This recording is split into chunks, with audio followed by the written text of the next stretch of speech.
ভারতের কলকাতায় আগুনের ঘটনায় 6 বাংলাদেশির মরদেহ দেশে ফিরেছে।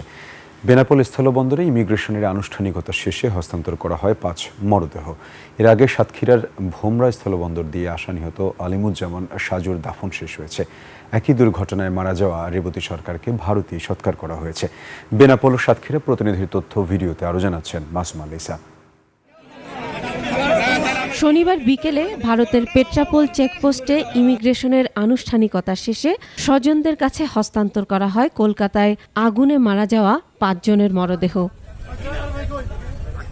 মরদেহ গ্রহণের জন্য শুক্রবার বিকেল থেকেই বেনাপোল আন্তর্জাতিক চেকপোস্ট এলাকায় অবস্থান করছেন সাভারের আহমেদ বাবুর স্বজনরা।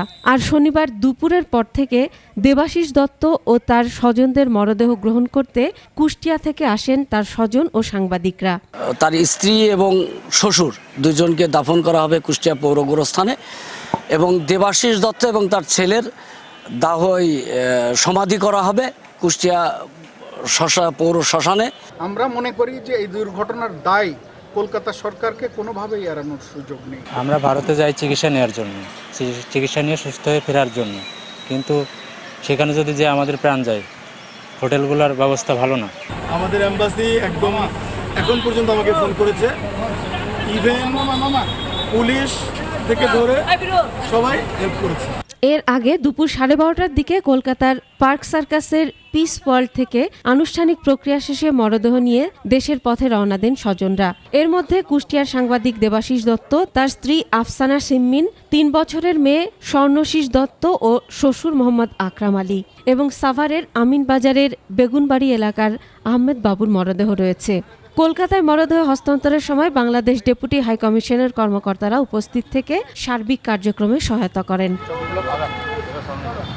এদিকে সাতক্ষীরার আলিমুজ্জামান সাজুর দাফন শেষ হয়েছে। এর আগে দুপুরে কলকাতার ভোমরা স্থলবন্দর দিয়ে মরদেহটি গ্রহণ করে ইমিগ্রেশন কর্তৃপক্ষ।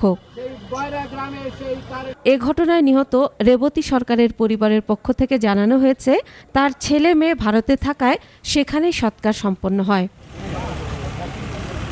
গত 19 আগস্ট ভোরে কলকাতার নিউ মার্কেট এলাকায় মির্জা গালিব স্ট্রিটের একটি আবাসিক হোটেলে ভয়াবহ আগুনে 9 জনের মৃত্যু হয়। তাদের মধ্যে 4 জন কুষ্টিয়ার, 2 জন সাতক্ষীরার এবং 1 জন ঢাকার সাভারের।